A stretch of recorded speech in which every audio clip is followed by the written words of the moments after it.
श्री गणेशाय नमो नमः। सरस्वती नमस्तुभ्यं वरदे कामरूपिणी विद्यारंभम करिष्यामि सिद्धिर्भवतु मे सदा शिव शक्ति को कोटि कोटि प्रणाम।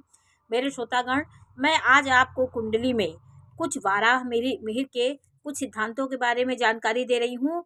ये सिद्धांत यदि आपकी कुंडली में लागू हो रहे हैं, कुछ ऐसे योग होते हैं जो आपकी कुंडली में हो तो जातक अपने जीवन में सफल होता है और जीवन के उन्नति के पथ पे जाता है। ये योग यदि आपकी कुंडली में है तो आपकी कुंडली बली हो जाती है और मजबूत आपके ग्रह हो जाते हैं।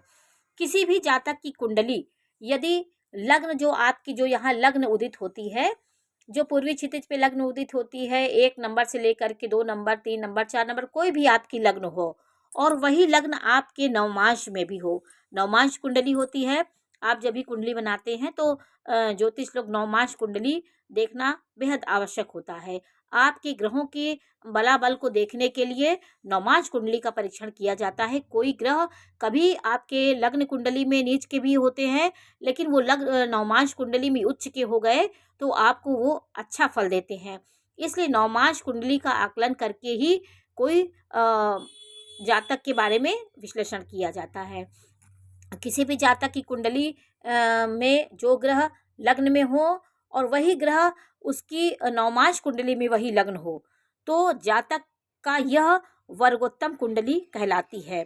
ऐसा जातक कोई भी ग्रह हो, अस्त भी हो क्यों ना हो, लेकिन कुंडली में वो ग्रह वर्गोत्तम लग्न हो और उसमें जाकर के नवमांश कुंडली में वो ग्रह उच्च के हों तो यह आपके लिए असीम परमात्मा की असीम कृपा आपको प्राप्त होती है और आपकी लग्न वर्गोत्तम हो जाती है, मजबूत आपकी लग्न हो जाती है। वो पापी ही क्यों ना हो, यदि आपकी सूर्य है, शनि है, वो भी यदि वर्गोत्तम हो गए तो यह आपके जीवन के लिए ये कुंडली आपकी प्रभावी हो जाती है।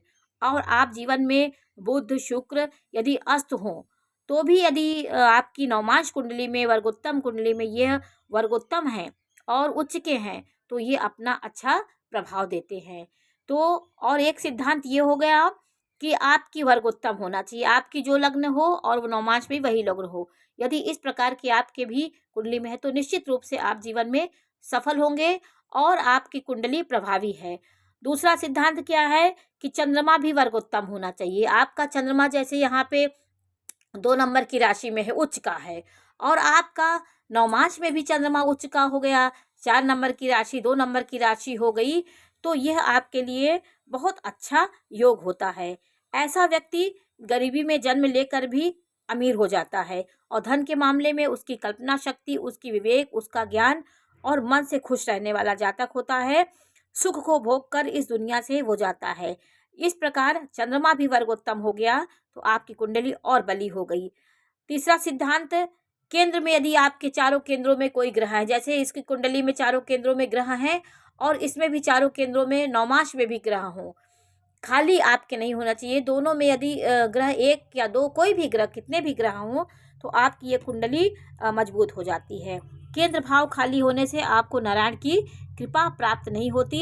यदि त्रिकोण भाव में भी कोई ग्रह हैं तो लक्ष्मी नारायण दोनों की कृपा आपके जीवन में प्राप्त होती है। आप लक्ष्मी भी प्राप्त करेंगे, उसका उपभोग भी करेंगे। लक्ष्मी नारायण की कृपा होने से जातक स्वस्थ भी रहता है, उसका धनों का उपभोग भी कर लेता है। ये लक्ष्मी नारायण योग होता है। किसी किसी के जीवन में बहुत पैसे हुए, सब कुछ हो, लेकिन आपका स्वास्थ्य खराब हो गया, आप उस चीज़ का उपभोग नहीं कर पाए तो ये लक्ष्मी नारायण की कृपा ना मिलने से ऐसा होता है। यदि लक्ष्मी बहुत हो गई तो आपको कभी उपभोग करने को नहीं मिलेगा। यदि दोनों की कृपा प्राप्त हो गई तो आप जीवन में उन्नति के पथ पे पहुँचते हैं और जीवन का आनंद लेके ही इस दुनिया से जाते हैं। तो पापी ग्रह भी अगर यदि हों, नीच के ग्रह भी यदि आपकी कुंडली में हैं तो भी ये केंद्र खाली नहीं होना चाहिए। और यदि 2 ग्रह हैं तो बहुत अच्छा है, 3 ग्रह है तो अति उत्तम है। यदि चारों केंद्रों में ग्रह हैं तो चतुर्सागर नामक एक योग का निर्माण होता है। ऐसा जातक धर्म अर्थ काम मोक्ष तीनों का उपभोग करके धरती से जाता है, उसे तीनों की प्राप्ति होती है। वो व्यक्ति हर धर्म का भी उपभोग करता है, अर्थ का भी, काम का भी और धर्म का भी उपभोग, मोक्ष का भी उसको मिल करके वो ज्ञानी हो जाता है। जैसे जैसे उसकी उम्र बीतती है व्यक्ति ज्ञान के मार्ग में चलता है और उसे हर चीज़ का उसको ज्ञान हो जाता है। तो चारों केंद्रों में धर्म अर्थ काम मोक्ष, पहला धर्म अर्थ काम मोक्ष, तो पहला धर्म हुआ और दूसरा मोक्ष हुआ, यहाँ पे काम हुआ, ये अर्थ हुआ। तो ये चारों केंद्रों में आपको धर्म अर्थ काम मोक्ष चारों मिल जाते हैं।